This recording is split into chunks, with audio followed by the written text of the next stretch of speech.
नमस्कार साथियों, मैं कुणाल आप सभी का संस्कृति आईएएस यूट्यूब चैनल पे स्वागत करता हूं। आज के वीडियो में हम लोग बात करने वाले हैं दिल्ली ट्रांसपोर्ट कॉरपोरेशन है कि डीटीसी से जुड़े एक महत्वपूर्ण मामले के बारे में। मामला इस प्रकार खास है कि ड्राइवरों की भर्ती की गई थी दिल्ली ट्रांसपोर्ट कॉरपोरेशन के अंदर वर्ष 2008 में, और जिन ड्राइवरों को भर्ती किया गया था उसमें देखा गया कि कुछ प्रतिशत जो ड्राइवर थे वह कलर ब्लाइंड थे।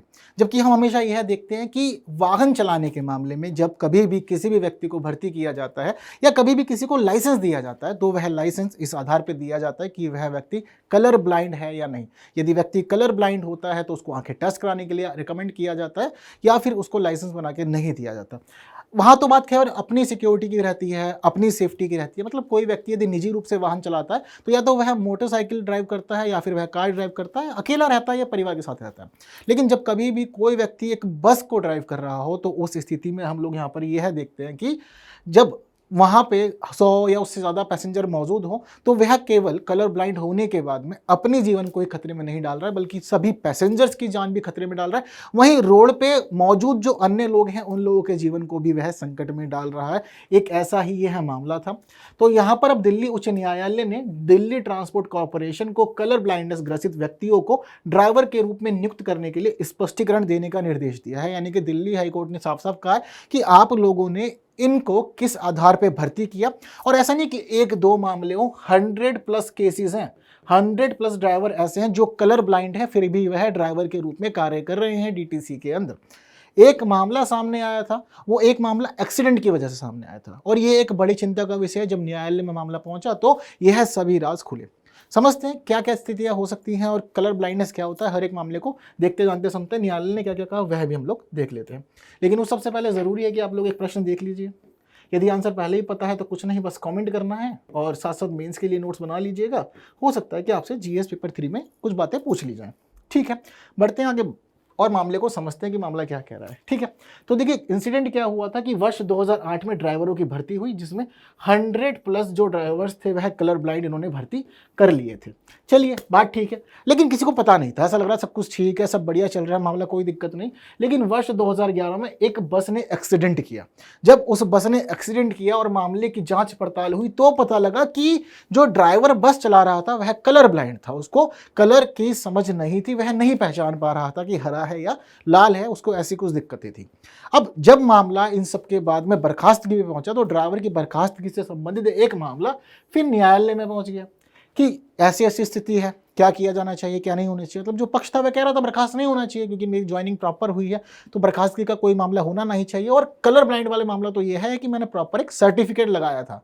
जो ड्राइवर था उसका यही कहना था कि मैंने सर्टिफिकेट लगाया था, मैं कलर ब्लाइंड नहीं हूँ, लेकिन उस सबके बावजूद मुझ पर कलर ब्लाइंडनेस का आरोप लगाया जा रहा है और मुझे पद से हटाया जा रहा है या मेरा काम छीना जा रहा है। न्यायालय ने पूरे मामले की जांच पड़ताल की और जांच पड़ताल करने के बाद कुछ महत्वपूर्ण चीज़ों को रेखांकित किया। सबसे महत्वपूर्ण मामला यह आया कि जब व्यक्ति का टेस्ट कराया गया तो वह वास्तव में कलर ब्लाइंड पाया गया। वहीं दूसरी बात न्यायालय ने यहाँ पर यह भी रेखांकित की कि जिस प्रकार से निगम के द्वारा ऐसे लोगों की भर्ती की गई है यह सिर्फ और सिर्फ निगम के लिए ही चिंताजनक नहीं है बल्कि यह पूरे समाज के लिए चिंताजनक है और यह बड़ी दुर्घटनाओं को अंजाम दे सकता है। आपने यात्रियों की सुरक्षा के साथ साथ जो सामान्य नागरिक है उन सभी की सुरक्षा को भी खतरे में डाला है। एक इंसिडेंट मैंने देखा था, अभी 2-3 वर्ष ही हुए हैं, तो नंद नगरी का इंसिडेंट हुआ था। एक क्लस्टर बस थी, वह पुल से उतर रही थी और उसके बाद जो ड्राइवर था वह बस को कंट्रोल ही नहीं कर पाया। तो जो बस में बैठे लोग थे उनको तो खैर थोड़ी बहुत चोटें ही लगी, लेकिन बस के अनकंट्रोल हो जाने की वजह से रोड पर जितने लोग उपस्थित थे उनमें से बहुत सारे लोगों को बस रौंद के निकल गई उनके ऊपर से।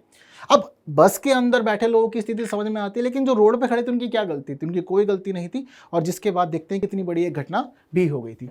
ठीक है, अब यहाँ पर जब मामला पता चला कलर ब्लाइंडनेस वाला तो 100+ केसेस जो थे वह इस प्रकार के थे, लोगों को भर्ती भी करा लिया गया था।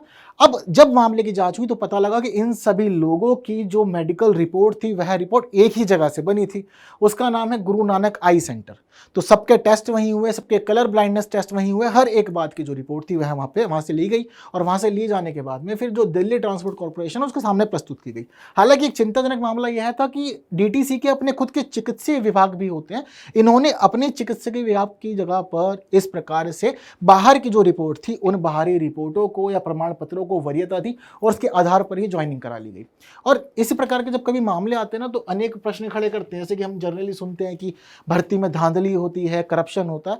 जब ये चीज़ें देखने को मिलती है तो वास्तव में लगता है कि हाँ, कहीं ना कहीं करप्शन हो रहा है, चीज़ें हो रही हैं। और हम जो सोचते हैं ना कि पारदर्शी व्यवस्था है, एक स्वस्थ जो प्रतियोगिता होनी चाहिए वह बनी हुई है, तो फिर इस प्रकार के इंसिडेंट देख करके ना जो मन है ना वह फिर और चीज़ों को सोचता है। और फिर बहुत सारे जो हमारे अभ्यर्थी होते हैं, जो हमारे प्रतियोगिता परीक्षाओं के छात्र होते हैं, वह डिमोटिवेट होते हैं। उनको लगता है कि कोई फ़ायदा नहीं है, चीज़ें फिक्स हैं, इस प्रकार से ही होनी है, तो फिर क्या फ़ायदा कुछ भी करके। ठीक है, तो इस प्रकार से पूरा का पूरा इंसिडेंट होता है हम लोग के सामने। समझते हैं थोड़ा सा कलर ब्लाइंडनेस के मामले में।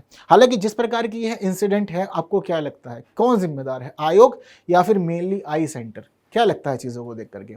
ठीक है, आप लोग अपने विचार कमेंट बताएं और चीज़ों को किस प्रकार सुधारा जा सकता है। अब यह तो बात हुई एक पब्लिक ट्रांसपोर्ट की, आप लोगों ने पब्लिक ट्रांसपोर्ट में इस प्रकार से लोगों को भर्ती करा लिया। दरअसल अगर कोई भी व्यक्ति इंडिविजुअल भी, जैसे कि हम लोग जाते हैं ना अपने मोटरसाइकिल का लाइसेंस लेने के लिए या फिर लाइट मोटर व्हीकल के लिए लाइसेंस लेने के लिए, तो वहाँ पर भी कलर ब्लाइंडनेस का टेस्ट होता है।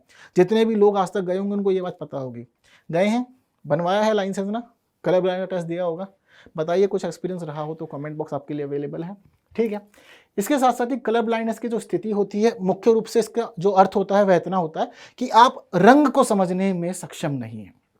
ठीक है, यानी कि आपके सामने ग्रीन कलर होगा लेकिन वह ग्रीन आपको ग्रीन नहीं लगेगा, वह आपको रेड लगेगा, या रेड है तो वह रेड आपको रेड नहीं लगेगा, वह ग्रीन लगेगा। यह एक most common colour blindness factor रहता है, सबसे ज्यादा यही देखा जाता है लोगों के बीच में, जिसकी वजह से अनेक दिक्कतें आती हैं। तो जनरली देखते हैं कि लाल, हरे, नीले रंगों के साथ में इस प्रकार की दुविधा होती है और लोगों को कलर समझने में दिक्कत होती है। अब क्या होता है कि जब कभी भी हम लोग ट्रैफिक सिग्नल्स को नोटिस करते हैं तो वहां पर आपको एक रेड सिग्नल, एक येलो सिग्नल और एक ग्रीन सिग्नल देखने को मिलता ही है। अब जनरली इस वजह से क्या होता है कि जब कभी भी कोई व्यक्ति कलर ब्लाइंड है तो वह सिग्नल्स को नहीं समझ पाता, और जब वह सिग्नल्स को नहीं समझ पाता तो बड़ी दुर्घटना होने की संभावना वहां पर बन जाती है। ठीक है, तो यही मुख्य चीज है। अब यहां पर हम लोग को यह पता लगता है कि जो पहला जो मोस्ट कॉमन है वह होता है रेड और ग्रीन। वहीं जो दूसरी स्थिति होती है वह होती है ब्लू और येलो की, यानी कि जो व्यक्ति है वह कंफ्यूज हो जाएगा, उसको समझ नहीं आएगा कि ब्लू है या येलो है। और जबकि हम लोग देखें कि दोनों कलर जिन लोग को समझ में आते हैं ना, उनको पता होगा कि हाँ एक्चुअल में दोनों कलर है तो बहुत ज्यादा अलग अलग, पर उसके बावजूद जो उसका ब्रेन होता है वह ब्रेन उन कलर्स के प्रति बहुत अधिक समझदार नहीं होता, चीजें उसको क्लियर नहीं होती, जिस वजह से जो व्यक्ति होता है उसको दिक्कतें आती हैं। अगर सबसे अधिक गंभीर बीमारी की हम लोग बात करें कलर ब्लाइंडनेस में, उसमें जो व्यक्ति होगा वह कुछ भी कलर नहीं समझ पाएगा, उसको नहीं पता होगा कि कहाँ पर ब्लैक है, कहाँ पिंक है, कहाँ रेड है, उसको कलर का कोई भी ज्ञान नहीं होगा, उसके लिए सब रंग एक बराबर होंगे, वह इस स्थिति में होगा। मुख्य रूप से वह अंतर कर पाएगा तो वह सिर्फ ब्लैक और व्हाइट में कर पाएगा, इसके अलावा नहीं कर पाएगा वह। ठीक, तो यह स्थिति जो होती है पूरी कलर ब्लाइंडनेस वाली होती है। कलर ब्लाइंडनेस इस प्रकार से हम लोग देखते हैं कि बहुत ज़्यादा है और ये एक आम है, मतलब लोगों को नहीं पता होता है, लोग अपना जीवन सामान्य रूप से जी रहे होते हैं, पर जब कभी भी कलर ब्लाइंडनेस टेस्ट अचानक से उनके सामने आ जाता है, जैसे कि मैं बता कि अगर आज के समय में हम देखें तो ड्राइविंग लाइसेंस बहुत ज़्यादा कॉमन है, तो जब लोग ड्राइविंग लाइसेंस बनवाने जाते हैं, वहाँ उनका टेस्ट लिया जाता है, तब बहुत सारे लोगों को वहाँ जाने के बाद पता लगता है कि वो कलर ब्लाइंड है। एक इस प्रकार का टेस्ट लिया जाता है। ये जितने भी सर्कल्स आप लोग की स्क्रीन पर फिलहाल दिखाई दे रहे हैं ना, हर एक सर्कल के अंदर एक नंबर दिखाई दे रहा होगा। जितने लोगों को वह नंबर स्पष्ट रूप से दिखाई दे जा रहा है, वह पहचान पा रहे हैं कि क्या क्या नंबर हैं, तो यह समझ लीजिए कि उनकी आंखें बिल्कुल ठीक है, उनको कोई दिक्कत परेशानी नहीं है और वह पूरी तरह से कलर ब्लाइंडनेस जैसी समस्या से मुक्त है। यदि आपको सभी अंक दिख रहे हैं स्पष्ट रूप से तो कमेंट कीजिए, बताइए कि क्या क्या अंक इन सभी सर्कल्स के अंदर हैं। वहीं लोगों को कंफ्यूजन भी इस प्रकार की होती है, आप देख रहे हैं कि सब डॉट डॉट है ना, डॉट्स के थ्रू बनाया हुआ, लेकिन उसके बावजूद इसके अंदर एक अंक है।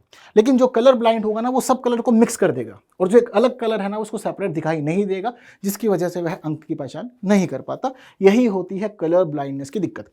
यदि आप लोग को यहाँ पर स्क्रीन पे ऐसा लग रहा होगा कि छोटा है, बहुत सारे विद्यार्थी जो है हमारे वह फोन में देखते हैं, तो आप लोग गूगल सर्च कर सकते हैं। गूगल सर्च करेंगे ऐसे बहुत सारी आप लोग को स्लाइड्स मिल जाएगी, वहाँ पे आप वहाँ पे देख के भी चीज़ों को जान सकते हैं, समझ सकते हैं। और ऐसा नहीं मतलब ये एक विशेष बीमारी है जिससे जीवन में आपको कोई समस्या का सामना करना पड़ेगा, ऐसा कोई भी दिक्कत नहीं है। बहुत सारे लोगों को होता है, उनको पता ही नहीं चलता और वह पूरी जिंदगी अपनी बिता देते हैं। और यदि आपको कभी ऐसी समस्या भी है तो ऐसा नहीं है कि मतलब जीवन में कोई बड़ी दिक्कत आ जाएगी, कुछ नहीं होता ऐसा। बस यही है कि जो गवर्नमेंट नॉर्म्स हैं हमारे, जैसे व्हीकल ड्राइविंग वगैरह है, तो यह सभी चीज़ें आप नहीं कर पाते हैं, बाकी सब कुछ चलता रहता है जीवन में। ठीक है, थोड़ी सी और बातें समझते हैं कलर ब्लाइंडनेस के बारे में, तो हमें पता लगता है कि यह जो पूरी बीमारी होती है मुख्य रूप से ना वंशानुगत होती है। यानी कि कोई व्यक्ति कलर ब्लाइंड होगा या उसको ऐसी दिक्कत होगी तो वंशानुगत या तो पिता से आएगी, अदरवाइज वह पूरी तरह से इससे मुक्त रहेगा। अब मैं पिता पे क्यों फोकस कर रहा हूं, यह भी आप स्थिति समझिए, क्योंकि जो महिलाएं होती हैं ना, महिलाओं के अंदर आप सभी को पता है गुणसूत्र की स्थिति, महिलाओं के अंदर जो गुणसूत्र होते हैं वह XX होते हैं, पुरुष में होता है XY। तो जो मेडिकल मानता है, मेडिकल का मानना यह है कि जो X गुणसूत्र होता है वह इस प्रकार की गतिविधियों के प्रति अधिक सक्षम होता है, उसमें प्रतिरोधक क्षमता अच्छी होती है। तो महिलाओं को जो दूसरा X होता है वह चीज़ों को सपोर्ट करता है, जिस वजह से महिलाओं में कलर ब्लाइंडनेस की दिक्कत नहीं आती। लेकिन मोस्टली देखा जाता है कि अगर वाई फैक्टर आपका जो है यह कलर ब्लाइंडनेस से ग्रसित है तो उस स्थिति में बच्चे को भी कलर ब्लाइंडनेस का सामना करना पड़ सकता है, इसकी संभावना सबसे अधिक होती है। और इसी वजह से हम जो आंकड़ा देखते हैं वह हमें पता लगता है कि पुरुषों की कुल आबादी का लगभग 8%, जबकि महिलाओं की आबादी का लगभग 0.5, मात्र बहुत ज्यादा कम है, इतना प्रतिशत ही जो है जनसंख्या वह कलर ब्लाइंडनेस से ग्रसित है। देखिए एक बड़ा अंतर है दोनों के बीच में। क्यों? क्योंकि पुरुषों के पास में 2 X नहीं होते, एक Y होता है, जिस वजह से चीजें गड़बड़ जाती हैं और बाद में उनको कलर ब्लाइंडनेस का सामना करना पड़ता है। महिलाओं को ऐसी दिक्कत बहुत कम ही देखने को मिलती है, और अगर कभी भी कोई महिला कलर ब्लाइंड होगी ना तो वह पार्शली होगी। ऐसा नहीं है कि बिल्कुल भी नहीं कलर समझ पाएगी, रेड और ग्रीन में क्या अंतर है वो समझ लेती है, फिर भी बहुत पार्शली ही उसको दिक्कतें आती है, बहुत अधिक नहीं आती। लेकिन पुरुषों के अंदर जो दिक्कत होगी वह काफी अधिक होगी और कलर्स को वह ठीक से नहीं समझ पाते हैं उसके बाद में। ठीक है, तो याद रखिएगा कि वंशानुगत विकार है, बहुत बार चीजें बदल दी जाती हैं, स्टेटमेंट चेंज कर दी जाती है प्रीलिम्स एग्जामिनेशन के अंदर, तो लोग कंफ्यूज हो जाते हैं। तो ये महत्वपूर्ण बात थी, पूरा मामला जो दिल्ली हाईकोर्ट में चला, और साथ साथ में कलर ब्लाइंडनेस से रिलेटेड महत्वपूर्ण बातें आपको बता दी गई है। जरूरी है कि आप लोग मेंस के अपने नोट्स बना लीजिए ताकि एग्जाम में कहीं कोई बात पूछी जाए तो आप लोग आराम से लिख सकें। यह प्रश्न आप लोग की जो स्क्रीन पर है इसका आप लोग आंसर भी दे सकते हैं, तो जल्दी से इसका आंसर कमेंट कर दीजिए। देखते हैं कितने लोगों ने पूरे वीडियो को देखते हुए हर एक मामले को अच्छे से समझा जाना और बेझिझक अब आप प्रश्नों को भी हल कर पा रहे हैं। ठीक है, तो वीडियो को शेयर किए बिना नहीं जाइएगा, शेयर जरूर कीजिए अपने साथियों के साथ ताकि वह भी पढ़ जान सके, और लाइक किए बिना भी नहीं जाइएगा। अगली वीडियो में मुलाकात करते हैं कुछ नई बातों के साथ, लेकिन आंसर चाहिए होगा आप लोग को, तो देखिए वह आप लोग की स्क्रीन पर है। उम्मीद करता हूँ कि सही रहा होगा। अगली वीडियो में मुलाकात करते हैं कुछ नई बातों के साथ, तब तक के लिए विदा दीजिए। Thank you so much.